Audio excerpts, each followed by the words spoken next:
Ce que vous entendez là, c'est un rhythm. Déformation du mot anglais rhythm, en patois jamaïcain.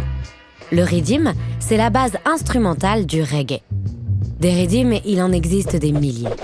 Mais l'un d'eux a fait le tour du monde et est devenu l'un des plus influents de l'histoire du reggae jamaïcain. Pourtant, il n'est pas né à Kingston, mais à 13 000 km de là.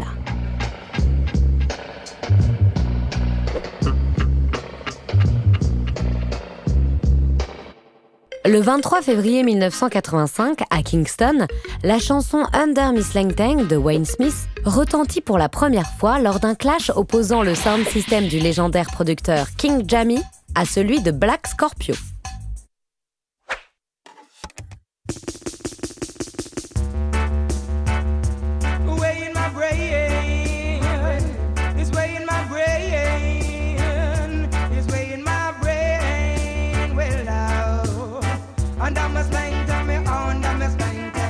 Pourtant, le rhythm de Slang Tang n'a pas été composé par lui, ni par lui, mais par elle, la japonaise Hiroko Okuda. Comment est-ce possible ? Pour le comprendre, il faut se pencher sur cet instrument. Celui qui le tient, Manu Digital, baigne dans le reggae depuis les bancs de l'école. En 2018 et 2020, il part à Kingston rencontrer la crème des chanteurs jamaïcains. Et il prend forcément son Casiotone MT40.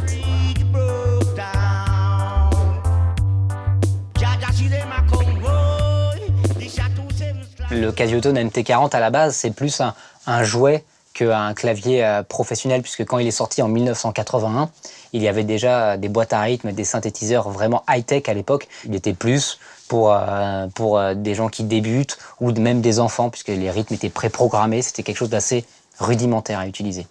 Rudimentaire peut-être, mais révolutionnaire. À sa sortie, le titre de Wayne Smith est le premier morceau digital à avoir un véritable impact auprès du grand public. Et c'est ce qui a fait comprendre aux producteurs jamaïcains que l'ère des musiciens, c'était un petit peu fini. On pouvait créer de la musique avec un seul synthé, donc de la musique beaucoup plus dynamique, beaucoup plus percussive, et c'était beaucoup plus rapide à créer. Plusieurs artistes s'emparent instantanément du rhythm Slang Tang, qui donne naissance à un genre à part entière. Le reggae digital.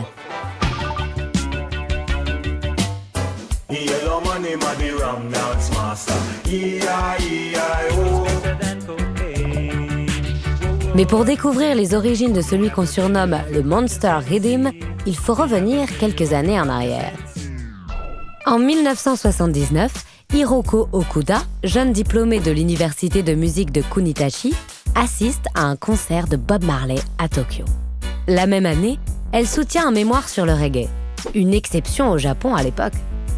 私は映画ロッカーズも見ましたし、ザ・ハーダー・デイ・カムとかも見ました。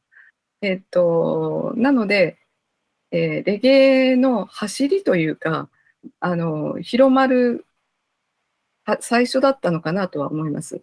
6 mois après son diplôme, Hiroko rejoint l'entreprise Casio pour composer les boucles musicales de leur nouveau clavier électronique. C'est là qu'elle imagine la séquence rock du Casiotone MT40. Mais alors pourquoi rock ? Peut-être parce que la séquence rappelle fortement des classiques du genre comme Something Else d'Eddie Cochran.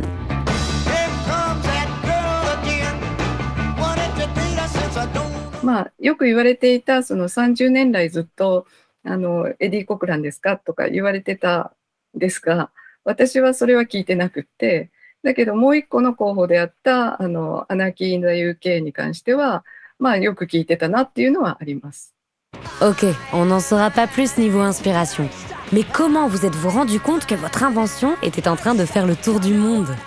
86年に日本の音楽雑誌にスレンテンがレゲエを救うっていうような記事があって、で、それを読んで、多分、リズムかなと思って買ってきて聞きましたっていうのが最初です。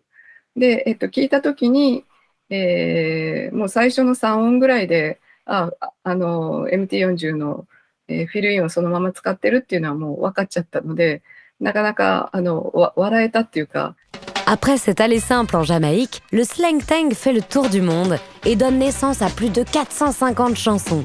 Et quand en 2022, Facebook sort une vidéo pour accompagner sa mutation en méta, c'est sur un remix du Riddim d'Hiroko. « 40 ans après la création du Riddim, Hiroko travaille toujours chez Casio.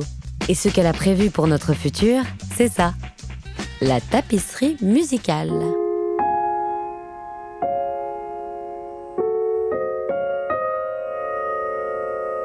Mais peut-être faudrait-il changer de plante pour que le concept arrive jusqu'en Jamaïque.